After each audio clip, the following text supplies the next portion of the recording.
Hey, what's up, friends? I am so sorry. Our 12 p.m. little live. Welcome to the stream. I've just got a daily thing that I do. I've got steps nearby, and I was out doing the steps. That's my new workout. And yeah, I got caught in the rain. Totally caught in the rain. So I am just kind of drying my ears out here and joining you on the stream. For those just joining us, I'm absolutely thrilled to be connecting with our campus leaders. What is a campus leader, Joe? You always talk about campus leaders. Well, it's anybody that's on a campus that has some influence leading the place. Typically, a president, a VP, maybe your deans or EVPs, and then on the K-12 side, superintendents and your key leaders across the school system.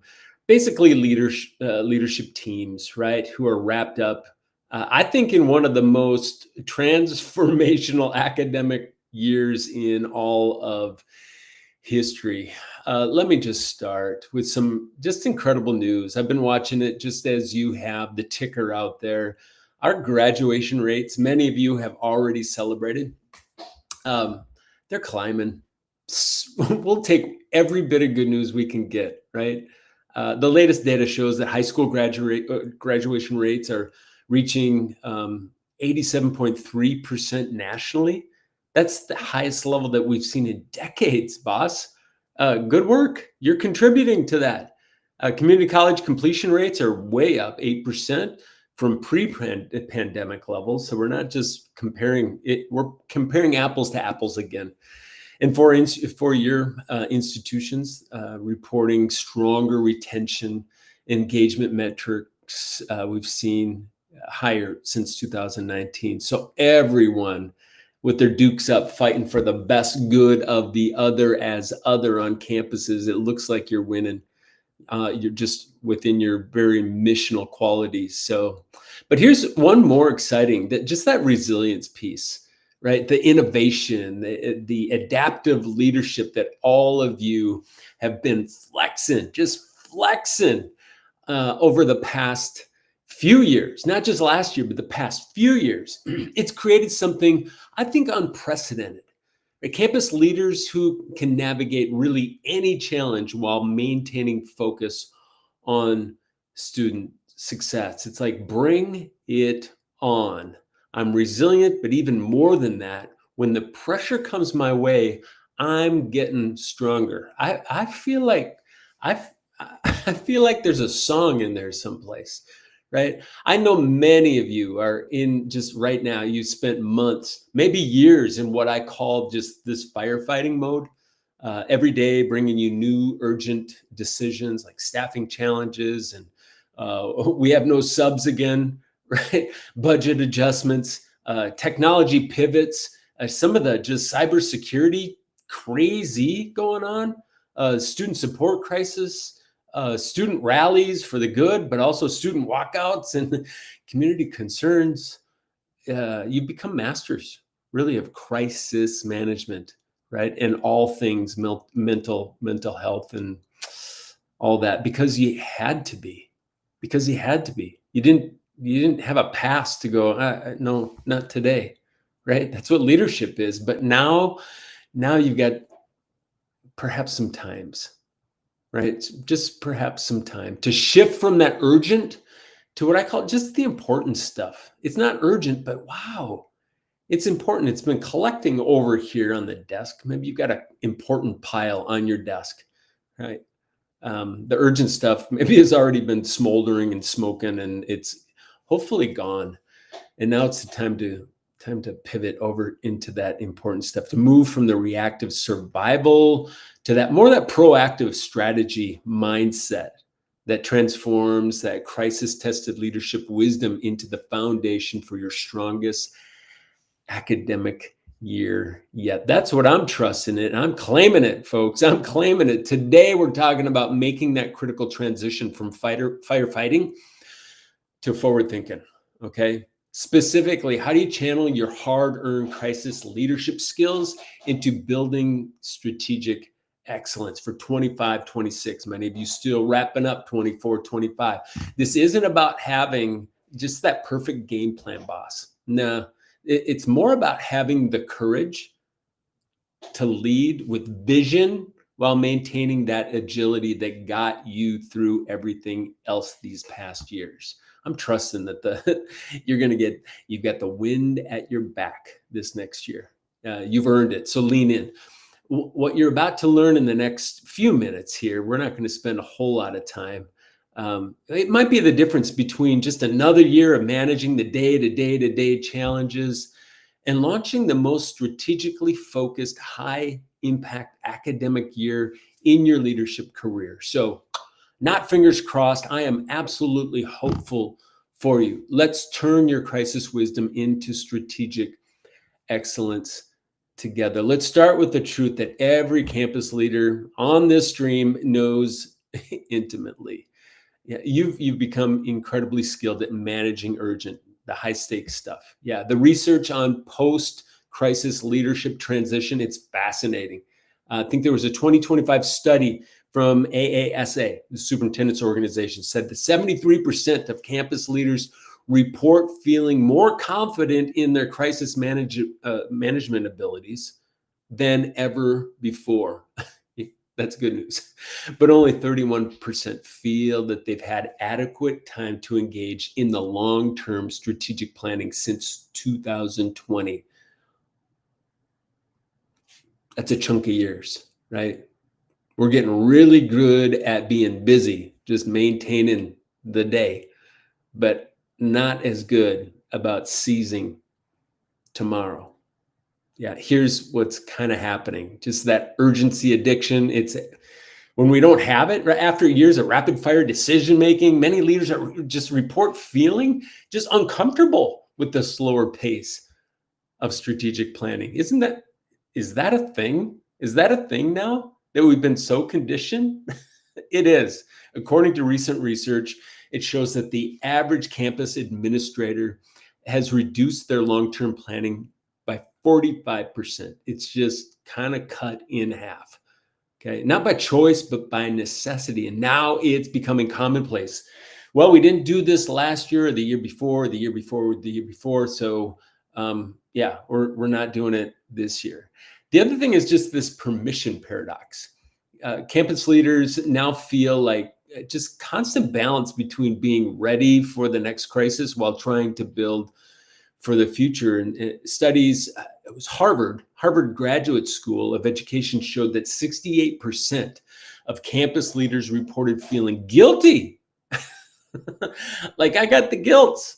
I just got the guilty spending time on long-term planning. Like I've been sitting in this room focused for over an hour and I feel guilty. That is what's happening to us. We're becoming preconditioned like rats in a new lab room. Then we've got to figure out a way to rewire that back. The other thing is just that capacity question, right? When every leadership skill has been stretched to the max, right? Your capacity for crisis management, you get it. It's natural to wonder, do I have what it takes to go another round in a different fight? Right? I could go another few rounds in the crisis management fight, but for visionary planning, I don't have enough reps, right? Many leaders are just reporting feeling like they need to choose between being crisis ready or being strategically focused. That is a thing. But here's what I need you to understand, boss. You are not behind. You're not behind. And this is not a shame-infused stream here.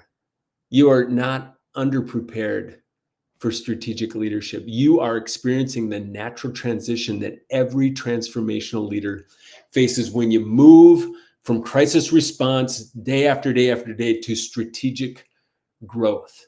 And more importantly, your students, your community, your institution needs you to make this transition very, very well. It's not a choice. Oh, it is a choice. But you got to do it now more because they need you so much. Yeah, The needs are so much different today, and we need to be more strategically mindful of this new cartography. It's new map making, and we can't. The maps that we drew years ago, many of them have lost their way. So, how are we going to do this? Right?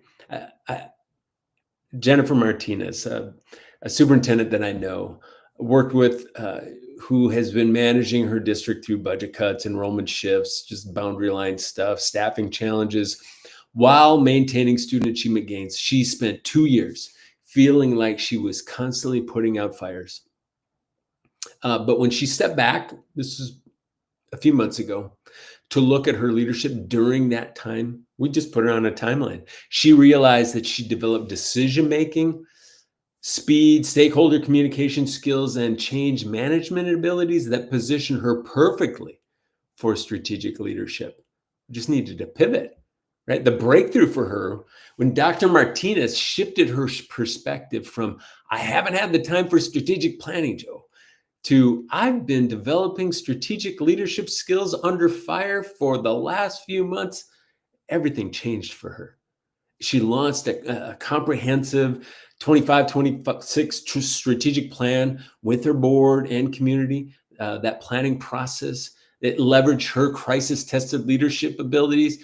The result, her district implemented the most ambitious student success initiatives in their history, right? With measurable improvements in academic outcomes, staff satisfaction, and community engagement. That's a real thing. Trusted and approved. So I need you to be honest. Maybe in the comments here, how many strategic initiatives have you been wanting to launch but felt way too busy with urgent matters to start? Think about it. My guess is front of mind, you have at least 3, perhaps 8 strategic initiatives that you know we've got to get this thing going, but just haven't had the chance. How about a big picture goal you've been thinking about, but haven't had the time really to develop, but you know you must create the time. So when was the last day you just spent a full day focused on long-term vision? Maybe it was a vacation day, right? Instead of immediate problems. That's a thing too, right? We take our work with us, and I don't know if you love your work as much as I do. It's a hard thing to just keep the backpack at home, right? But feel free, drop your answers.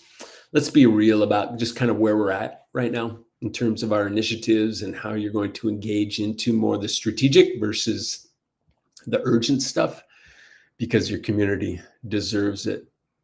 Speaking of transforming crisis tested leadership into strategic excellence, I want to talk to you about your team, because individual resilience, it is powerful, but team strategic alignment, that's where 80% of your most important decisions are going to be taking place in the year ahead. Yes. And you're putting your dukes up. If you've got openings for big name players in your organization, yeah, that's going to be important, but not as important as the teams that they develop. That's where transformation becomes revolutionary, actually, right? I want to introduce you to this thing that we've developed called team intelligence. We're just calling it TQ. TQ, right? IQ, EQ, TQ. You get that right, you get a pass for a DQ, right? The breakthrough framework that reveals exactly how your leadership team can transform crisis management skills into strategic execution excellence. It happens through team intelligence. Our research with over 1,000 leadership teams across K-12 and higher education, it's just been revealing, okay? I don't have one big, but it's been revealing over time. The teams that intentionally develop the TQ competencies, they outperform teams with similar individual talent and budget by a margin of about 2-1 on the same performance indicators. So TQ is a thing, team intelligence. You maybe haven't heard of the term before, but I would love to just talk to you more if you have any interest in that. Unlike just traditional assessments that focus on individual self-awareness, right? My 34 strengths, my 16 MBTI types, the Enneagram. TQ actually provides social awareness framework. So I know who's on the other side of me. Those other diagnostics, I might know them, but I don't know those of you. And if we're going to transform organizations, I have to know what's on the other side of me, specifically designed for educational leadership teams. So in just 5 minutes per team member, you will discover your team's natural strategic strengths and some of those executive blind spots. I've got them, you've got them. So let's talk about them honestly. We'll talk about the brilliance in crisis managers sometimes struggle with long-term planning, some of them, because they're not wired to do that. Some of you are wired to just do the taking care of each day's issues. Okay. The specific team dynamics that unlock collaborative strategic thinking and how to leverage your crisis tested communication skills for visionary leadership. This summer, we're actually offering this comprehensive TQ assessment free for campus leaders. You've got to be a campus leader, K-12 higher ed, to really make that transition from firefighting to forward thinking. So, hey, I would love to share more with you about that. The page is under development right now. I hope to have it ready to roll early this week, but you can find more information at our Higher Performance Group webpage, higherperformancegroup.com. You can look up, just get started, and it'll take you to where you need to go to answer any questions. You can always message me within the website as well for more information, but keep it on kind of the view, folks. TQ, team intelligence. It's what you need. It's a critical differentiator between strategic leaders, right, and strategically intelligent teams. So now let's dive into just some pillars of firefighting to forward thinking transition. How do we do it? Okay. How do you go about that strategic perspective shift? Here's how to achieve some genuine strategic perspective in that shift. First, you got to just take a general inventory of all things. I go to the grocery store, I got to take an inventory, right? What don't we have? What do we have? Research from Stanford shows that leaders who systematically identify the transferable skills they've developed during crisis management, they're 52% more effective at strategic planning implementation. So audit that. Your rapid decision-making ability, it translates into strategic agility, and your stakeholders understanding communication skills, they become vision casting capabilities for you and your team. Your change management experience becomes transformation leadership. The other thing is just understanding the urgency versus the importance matrix. So MIT, KEY, no, Michigan, no, not Michigan. MIT study, it reveals that leaders who consciously distinguish between crisis-driven urgencies and strategic importance make 67% better long-term decisions. So we've got to stop treating strategic planning like another urgent task, because it's not. We've got to start recognizing it is most important work. It's the most important work that you're going to do to sustain your student success. And it ought to be happening. If you think about it, it's not an event once a year. I say every 90 days, you should be getting into strategic planning, right? Because it's really just about continuous improvement, taking a peek at, okay, what did we launch? What was successful? What wasn't? What did we learn from it? What are the metrics that will be guiding and informing our success down the road? And if you're not doing that every 90 days, things kind of drift a little bit, don't they? Yeah. So yeah, your 90 days, I think that's really, really important. So let's get specific, maybe about comments. What crisis management skills have you adopted that could become your greatest strategic leadership strength? So think about the skills that you've acquired over the last few years. How could those be leveraged to become your greatest forward thinking Strength. Is there anything there? I'd just be curious to know. But also, how might your firefighting experience have prepared you for visionary leadership in ways that you never really recognized? Isn't that the truth? Some of the things that we pursue, but oh my goodness, my greatest learning was along the way. What was one of those things for you, where you were running fast towards the goal, whatever the goal was for you, but along the way there was this aha moment where you actually just had just some brilliant insight that turned into some of your greatest strategic momentum. I'd be curious to know what that is, because we do need to hear the stories of adaptive leadership and the fact that largely it's not what we pursue, it's what ensues and what we do with that. That's big. That could be a stream all by itself, right? Hit those comments, and I just want to see where you've had some of those breakthroughs through your own strategic thinking. Here's the other thing, this thing called the 90-10 rule. After I've studied successful post-crisis leadership teams, we found that leaders who dedicate 90% of their time to operational excellence, you get that, but then have 10%, and some I've actually seen into the 20% of just being able to develop consistent strategic time. And leaders that develop that 10 to 20% of discretionary strategic time are the ones who consistently outperform those who try to balance them equally. You got to protect your strategic time. You calendar it, you put it in your calendar, and you're fierce in protecting it. Okay. Yeah, don't let it get hijacked. There's just that architecture. You've got to build that architecture for your own success, right? There's studies from the Center of Higher Education Innovation that shows that leaders who establish weekly strategic thinking sessions, bolt it into your calendar.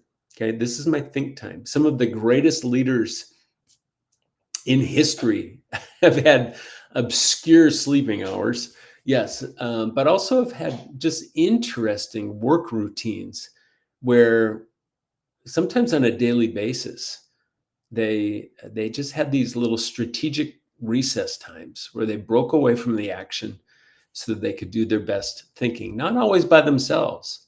Oftentimes it was with others as well.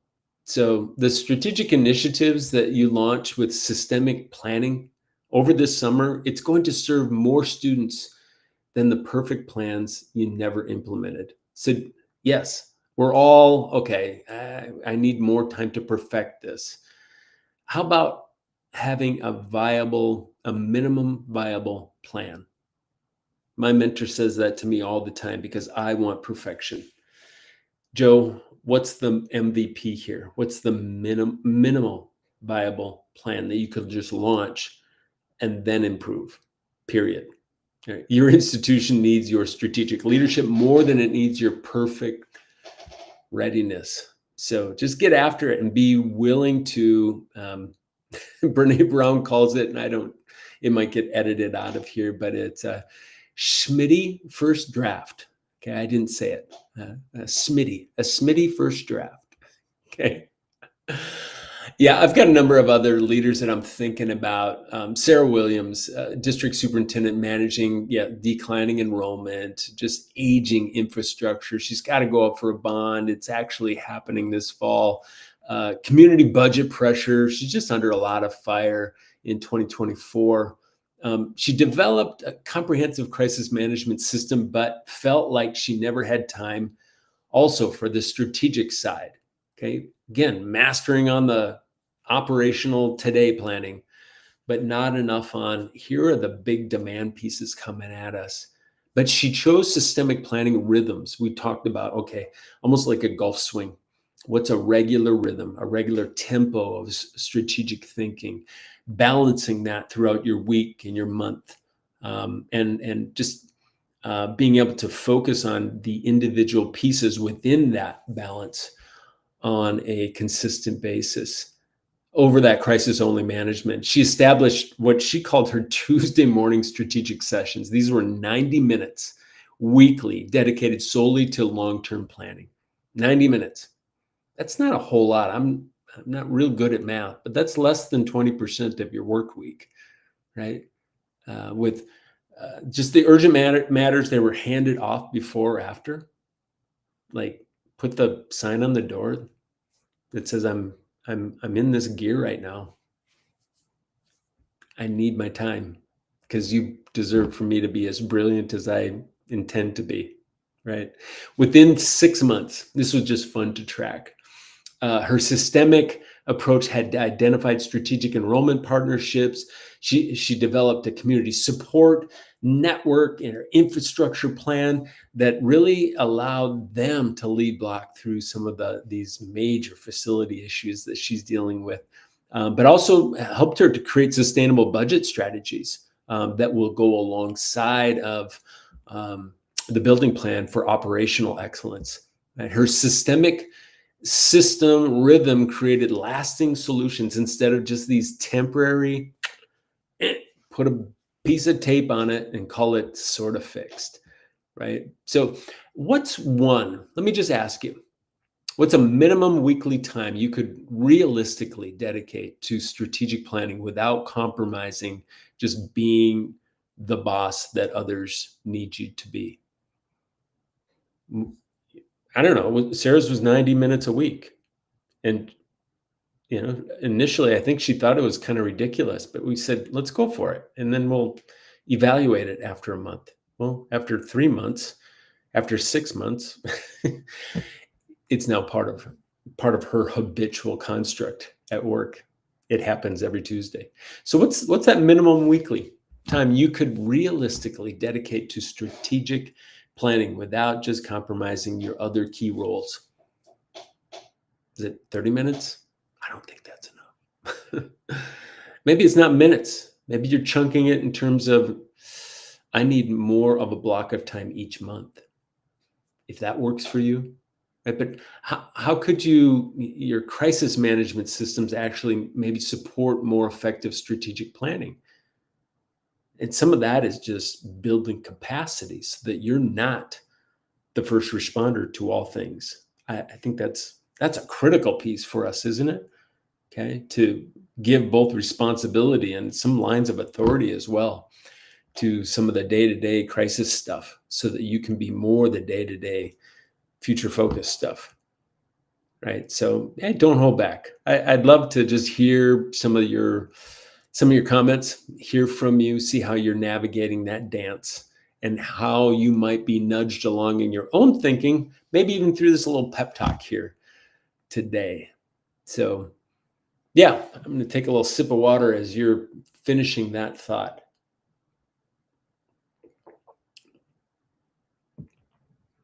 Let's talk about just language. I think it's important.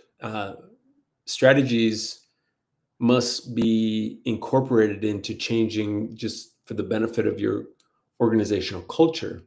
And culture really is tools and language, right? Research from ACPA shows that leadership teams who share strategic vocabulary, common tools. It's the life work, folks. It's anthropology and sociology coming at you. They achieve 3 times more alignment on long-term goals than those who use just, my language from this place or that person's language from that place. It just creates distortion over time. But when you can take your strategic language and say, here's a framework, here's what it's going to be called, and we're going to make it so simple that I can draw it on a napkin in a meeting with anybody else, right? And it's not proprietary. Please be careful with proprietary strategic language where you hire the know-it-alls to come on campus and they give you their IP. And if you're going to even speak the word, you probably better call them and say, is it okay if folks, we're in public education, which means everything I have, I've developed through just my network and learning with others. So develop your own strategic language. develop there's a lot of good stuff out there, but over time, make it your own. Make it your own. Make sense? I hope that makes sense. Just your own strategic capacity as well. You got to keep that in check. Studies reveal that teams who systematically develop collaborative strategy thinking skills might implement 45% or more successful long-term initiatives. So you got to get together and kind of train your mind up of how you're going to go about the strategic thinking process. It can't be blue ocean where you just come into the room and go, okay, what is it that we want to become in 3 years? It's much more, it's got to have much more structure behind it. It's got to have much more systemic design behind it. And it's good oftentimes to use a third party to help you get there. But as that person's in the room, I hope you're taking notes to say, hey, the next time we do this, I think I can lead that. There's no magic in this stuff, right? I sit and watch the best, the most masterful consultants come in, and I'm always taking notes, right? Because it is something you can imitate. And I would say if you are the leader, I think over time you can create your own strategic direction on campus. You don't need to be hiring that thing out every 3 years. Sorry, friends, I'm probably ticking some people off right now. But as long as you've got a framework, I call it a compass, and we build we build team compasses. Thought I might. Here it is. Here's the semester focus planner. On the inside, it's the compass. It's what you fill out. It's kind of the architecture on the inside of your core values, your core purpose, your core mission, your core clients, your distinctive difference, the products that you have that are standard, the products that you're thinking about having in a few years, your key numbers, all of those things, and then working it into a strategic design that would say, in 7 years, here's some things that we can imagine us becoming, right? And then backing that into 3 years, right? Our strategic aim is to actually hit this target, not all these targets, but this one target, right? And because of that, this year's goals must be in alignment to what that 3-year aim would be. It's not that difficult, folks, as long as you have kind of that construct, as long as you've got the framework established and you run it through a few cycles, okay, where it doesn't just stop with the annual goals, then you back it into your semester, right? That's why I call this a semester planner. Your semester focus, and these are your big rocks, and everybody owns one, and you have meetings where you go around and you check in, and it's not the, oh my gosh, roll my eyes, everybody reporting out, and this should be 60-minute meeting turns into a whole morning session. It's you're going around the room and just, Joe, we know what your big rock is over the course of these 16 weeks. We call it a semester. Are you on track? Yes, I am. Susie, are you on track? Yes, I am. Carlos, are you on track? No, I'm not. I hit a speed bump. All right, we're gonna write that down. We're gonna go around the room, and maybe 2 people hit speed bumps, right? And we effectively just say, all right, Carlos, and the other person, let's talk about, call it, what's your issue? What's interfering? What's getting in the way? So we do some executive coaching to get Carlos back on track, because at the beginning of our semester, there was a declaration that said that we were going to get this work done. And that is what great strategic alignment and great strategic commitment. I don't like accountability, it's ownership, right? That's what it brings to your system. And if you need help in developing and designing it, again, I think sometimes you need somebody from the outside to come in and help build that infrastructure for you so that you can take the training wheels off maybe in a year or so and drive that stuff home all by yourself. And you see that it works, so that there's competency and credibility behind it. I think the truth is just powerfully simple. Your students don't need you to choose between crisis readiness and strategic excellence. They need you to be both. But you got to know, I think, over the next few months, the research confirms that your ability now to turn your mind into the most important things that your campus must focus on and pull your most talented players together, right?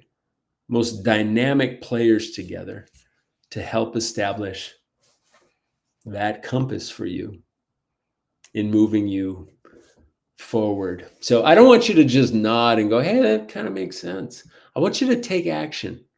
I want you to take action. If there's anything in this little stream here today that poked your interest, um, use your resources. Go make your own commitments. Do some of your own study. Find a book. Here's one. Apparently, it's pretty good. I've used a lot of stuff out of here, but I've never purchased the book. So this just came in the mail today. How do you scale?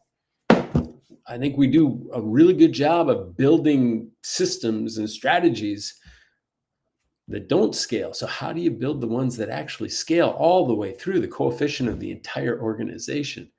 I'm learning. I'm learning so I can serve really, really well. What are you learning?